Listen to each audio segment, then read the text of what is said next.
Now he gives his harness bell a shake to ask if there is some mistake. The only other sounds the sweep of easy wind and downy flag. ठीक है, यहाँ पे ही किसके लिए आया है?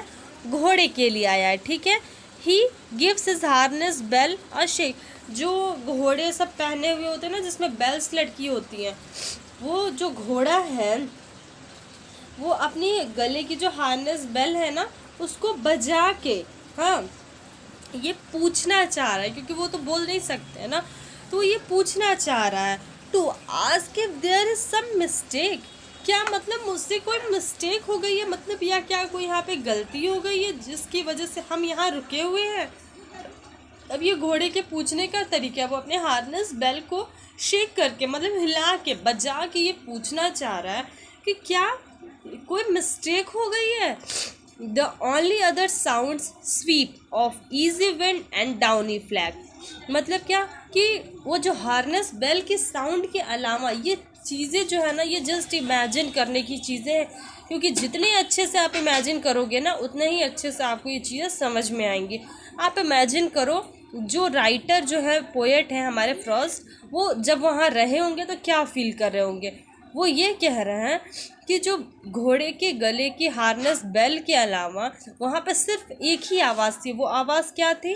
जैसे ठंड के मौसम में जब हल्का हल्का स्नोफॉल होता है और हल्की हवाएं चलती हैं, तो जो हल्की हल्की मतलब प्लीजेंट विंड का जो साउंड होता है ना, एक वही साउंड है जो वहाँ पे उस हार्नेस बेल के साउंड के अलावा सुनाई दे रहा है. The woods are lovely, dark and deep, but I have promise to keep, and miles to go before I sleep, and miles to go before I sleep. जैसे यहाँ पे ये सब जो हमारे पोएट ये कहना चाह रहे हैं कि जैसे वो कुछ सोचने लगे, अचानक से कुछ सोचते रहो, थोड़ी देर के बाद से ध्यान टूटता है ना, ठीक उसी तरह उनका ध्यान टूटा.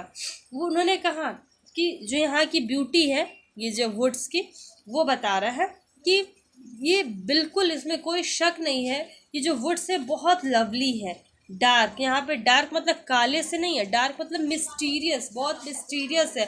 एंड डीप, जिसके बारे में सोचा जा सके. ठीक है, बहुत लवली, डार्क एंड मिस्टीरियस है. But I have promise to keep, मतलब कि मैंने इसके अलावा भी, इन चीज़ों के अलावा भी बहुत लोग से बहुत सारे प्रोमिस किए हैं, खुद से किए हैं, और भी बहुत लोग से बहुत सारे प्रोमिस किए हैं. And miles to go before I sleep, and miles to go before I sleep. यहाँ देखिए, स्लीप को कुछ लोग यहाँ इस सेंस में लेंगे कि रेस्ट के, देखिए दो सेंस हो सकता है, रेस्ट के सेंस में भी कुछ लोग लेंगे और कुछ लोग डेथ के सेंस में लेंगे. बट अगर हम बात करेंगे तो इसको डेथ की सेंस में यहाँ पे स्लीप को लेंगे. मतलब कि हमारे पोएट जो रॉबर्ट फ्रॉस्ट है, वो ये कहना चाह रहे हैं कि मुझे अभी भी बहुत दूर जाना है मरने से पहले. मतलब मुझे अभी बहुत सारे लोगों से और खुद से किए गए प्रॉमिसेस को पूरा करना है मरने से पहले. ठीक है ना. तो ये हमारी एक पोएम थी, stopping by woods on a snowy evening. ठीक है स्टूडेंट्स, तो इससे जो डिफ़िकल्ट वर्ड्स है वो आप फाइंड आउट करोगे. ठीक है, ये पोएम आप जितनी अच्छे से इमेजिन करके पढ़ोगे ना, आपके लिए ये उतना ही अच्छा रहेगा. और जैसे बस एक पोएम के जैसे अगर पढ़ना चाहोगे ना, तो ये समझ पाना बहुत मुश्किल है. जैसे रॉबर्ट फ्रॉस्ट जिस हालत में वहाँ पे थे, जैसे थे, उनकी एक कल्पना है. ठीक है ना. तो आप उसे जितनी अच्छे से इमेजिन करके पढ़ने की कोशिश करोगे, आपको चीज़ें और अच्छे से समझ में आएंगी. ओके स्टूडेंट्स, अगर हम इसकी एक्सरसाइज की बात करते हैं तो वो सब अभी आपको नहीं करना है. आप सिर्फ इस पोएम को एक दो बार रीड करोगे, समझोगे एक्सप्लेनेशन, और इसके डिफ़िकल्ट वर्ड्स को बुक में अंडरलाइन करोगे. ठीक है, नेक्स्ट टर्न पे हम इसका बुक एंड कॉपी वर्क करवाएंगे.